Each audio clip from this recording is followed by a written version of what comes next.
JD here, and before we start this video, a very special shout out to Instant Gaming, just to make you aware that they are offering some absolutely incredible discounts for F1 23 right now.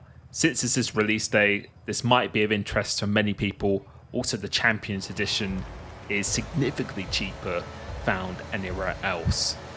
But in today's video, we are going to be showing a couple of very intense races that I did in some of my open lobbies. And as always, if you'd like to be part of these lobbies, guaranteed invite, make sure you hit that join button, join my YouTube members only Discord, because you will be getting a priority invite. And so far, which you might have been able to gather through some of my other videos, I have absolutely thoroughly enjoyed this game. I feel it's a pretty significant step up from F1 22 already, although perhaps maybe give it a couple more weeks before we do a very detailed review.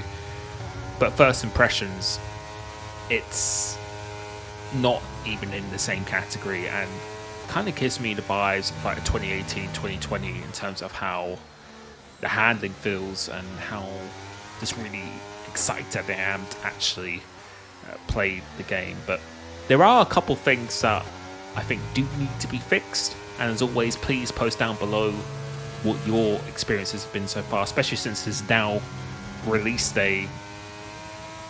One of the main things I've actually noticed is really kind of the online stability definitely seems to be suffering a little bit more since there are many more users online, especially with these screen freezes when people are joining and leaving lobby.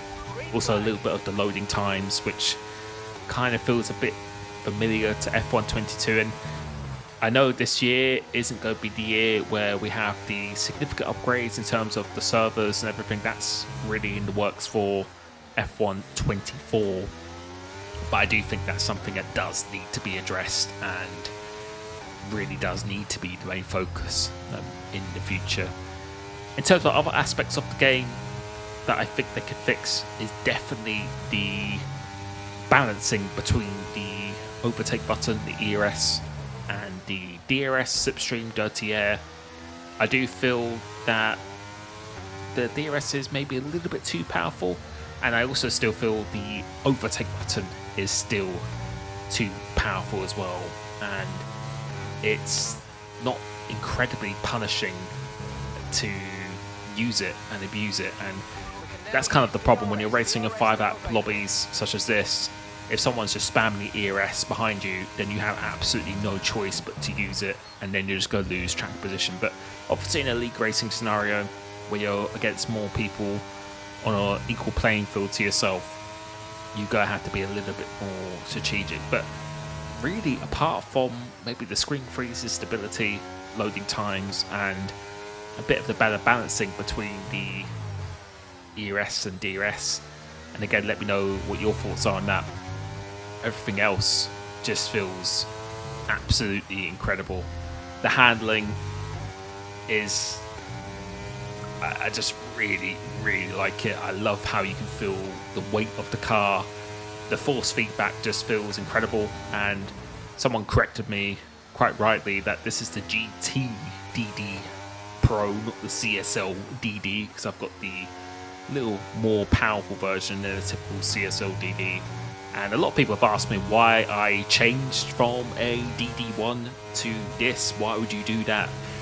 If I'm being honest, I just had quite a lot of problems with that podium wheel. It was pretty bulky, a big piece of kit, and no matter what setting I did, it just didn't feel that great at all. And me being a YouTuber and trying to help other people get better at F1 games, I kind of wanted to go something a bit more compact and what everyone else is using. And I have to say, this feels just as good, if not actually, well, it does actually feel for me better. I haven't had to really change any settings, and I'm getting exactly the same strength and even more detail through the base and wheel than I did with my previous one. And of course that might be down to the game, but I've had absolutely no issues with this, and it's almost half the price I would definitely suggest going out and getting one. And for me, I really wanted to switch between the platforms as well, which is why I changed from the Moser wheel. The Moser wheel only worked on PC, and yeah, I wanted something where I could actually switch between the platforms rather than relying on the cross-play feature, which I don't think is something we can particularly rely on. But you can see here now the final lap of this race. We've got Jone Dovson, who, aka Moonfall, trying to go around the outside, going into this turn one, going side by side through into here. And let's see what his contact was going to be. It's got through, gets stuck in this car a little bit, and just trying to get out of that. So we saved a bit of that ERS for the final lap. So now we've got to absolutely defend for our lives here. And I have to say, I really do like this Catalunya layout much better without the chicane. I really do enjoy that. And let's see if we can get good runs, trying to get the good traction coming off here and just about surviving. But with the power of the DRS, we are definitely haven't not got away with it just yet. So trying to get a good run onto here using that ERS, and unless he does a massive dive bomb, there's going to be absolutely nothing he can do. And yeah, the racing has been very, very fun in these hobbies. As I said, the only criticism I have is perhaps the ERS is a bit too powerful still, but in a league racing scenario, you're not going to be able to use it all the time, so you will have to be a bit more calculated. They're going across the line, managing to take the win, and yeah, that was a bit of sigh of relief. And if you do join my YouTube membership by clicking that join button, you will be getting a discount on one-to-one coaching at www.coachlimitless as well, which I will be starting in July. Thank you very many people who've already been signing up to that already. But for the second race here, we are now at Silverstone, one of my favourites, of course, and starting P1 again, despite it being a random grid.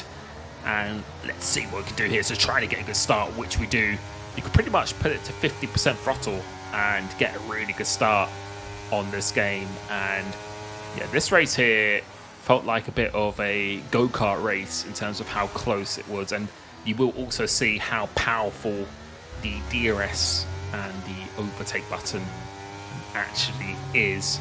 So you can see him having to use it here, still having to use it. So he's got a bit of a slipstream and just go defend this inside. And this guy Pascal behind was also quite fast. There's quite a lot of really fast drivers in this hobby across all platforms. And really the goal is to try and save as much battery as you can, but it's not really a huge benefit to be the lead car. And you're about to see on the exit of here, yeah, we're having a bit of these screen freezes again, which has almost cost me P1, going side by side through into Mackets and Beckett's and just about surviving going through into there, keeping it in 6th gear on the exit of this one now, having to use the overtake button again, and you can see we're still having to use it. Now we've turned it off, and look at the speed that is coming in. So again, I don't know if that was just slipstream or just him actually just mashing the overtake button. You can see Jone Dovson is in P5 again, so making some pretty good progress and trying to get some really good traction coming up exit here. You can see get a very, very good exit. But you're about to see already going into turn 3, he's going to close up on me quite a lot. So I don't know if that is the overtake or if that's just really the slipstream effect, keeping it in 3rd gear, into coming in this one into 2nd gear. They go doing a little bit of shift into 3rd, trying to avoid the curb, not hitting it too much in exit. You can see again getting a really, really good traction. And on this game, I absolutely love how the traction and the braking feels. It's definitely more towards my style. F122, I just found them both to be very inconsistent, and I just never had full confidence on either of the inputs. But on this game, I think it's probably the braking I enjoyed the most, where it's very easy to go over the limit, but if you do get it right, you do get the perfect rotation and stopping speed as well. But you can see the speed that this guy is carrying Riz behind me, completely flat out for his first section. And let's see if we can get a good launch coming up here. So 6th gear again, using all the tracking exit. Again, a pretty decent exit. Having to use the overtake button. Now we're going to turn it off, and let's see, you can see the closing speed is just so fast. So we're just going to drive flat out into here, just in case he does go down the inside. And you can see there's absolutely no way we can get away from him. Definitely feels like the dirty air isn't really that significant on this game. It looks like you can follow very closely, which I guess is what the real life regulations were actually aiming to do. We're coming through into this turn one. Quite a few of the tracks have changed in terms of their curbing as well, and I noticed Silverstone, also Zandvoort, I think was another one that did change quite a bit, which is quite nice to see. And overall, the best way I'd really describe this game is that it's not a sim or complete sim by any means of stretch, but I think it definitely feels much more like a sim than a simcade like we have had in the past. So I've been really, really happy with the direction of this game. I honestly was not having huge expectations because it is still using the same game engine at this moment in time. But I've been quite pleasantly surprised of how nice the dynamic and the game actually feels in general. But you can see it right now, it's I think a 5-way fight for the lead. Trying to get as good as you can, so always getting a really good exit here. So go try and save the DRS, but now we have to use it again because now he's going to have the DRS, and look at the speed of the DRS. The DRS is just absolutely ridiculous. Absolutely nothing we can do. So we're being absolutely swallowed up here, but really crucial that we try and maintain this second position because it's going to be very difficult to re-overtake just because of how powerful the DRS is. So now we're in the box seat, now we're in P2, which is exactly where we want to be. Got Pascal behind, Ongo Yearning behind him, so got to keep our wits about. You can see the guy up ahead, I think, is maybe trying to break the DRS, but we're not going to waste all our battery at this point of the race. But see, turning it a little bit too early, so a bit scruffy going through this corner, and we've got this guy right behind me as well, so got to get the DRS. But look how much we close in on this straight with the DRS and the ERS. It's almost 4/10, so that is absolutely crazy how much you gain in a straight line when you are using the DRS system. But I think his red light will start flashing in a second, so it looks like he's used quite a bit more battery than we did in the race, and that's why I think for league racing, where you do need to manage the battery, it's going to be definitely a strategic thing. So maybe it won't matter as much that this ERS is quite powerful, because with a little bit of the screen freeze there, that's kind of put us off going through the Maggots and Beckett section. And you're about to see again, this is just with the DRS. Look how powerful this is. Absolutely insane how powerful this actually is. And we're not even going to try and overtake here because we want to be the guy behind going to the last lap. Because, yeah, with this DRS system, you're just going to be an absolutely sitting duck down the straight. So now going into this last lap, let's see what we can do here. You can see the top 5 are all within half a second of each other almost. So I've got to figure back on the inside here. So we're going to get the detection as well. So always using the car, giving some room on the inside to Pascal, getting pushed out wide just a little bit, but making sure we get really good exit. It looks like they had a little bit of a coming together. Are we going to overtake here? So we're not even going to be using the battery, just relying on the drag reduction system alone. And now we go into these. So I overtook him here because I knew that he didn't have that much battery, and the ERS is still quite powerful as well. So we're not going to be using too much here until we come off the exit of Maggots and Beckett. I knew he wouldn't be overtaking me before we get into that point. So completely flat out through here now, which is very satisfying to do. Still not going to be using the battery, or using a little fraction of it there actually, in fact. Now coming through into the section, really important that we get a good exit coming onto his hangar straight. So trying to get a good exit, which we do again. Now we're going to be using all of our ERS, which does get depleted very quickly. But you can see that power of that DRSO is still very, very strong. And unless he gets an absolutely insane exit coming up here, we should be able to take the W in this race as well. Going into this final chicane, quite a difficult corner. Very easy to lock the rears going to that final chicane now. And going across the line, that's 2 wins in a row. And yeah, I've been thoroughly enjoying this game. Thank you so much for watching and support on the channel. Make sure you head over to www.coachlimitless.com if you like a direct 90-minute one-to-one session of me.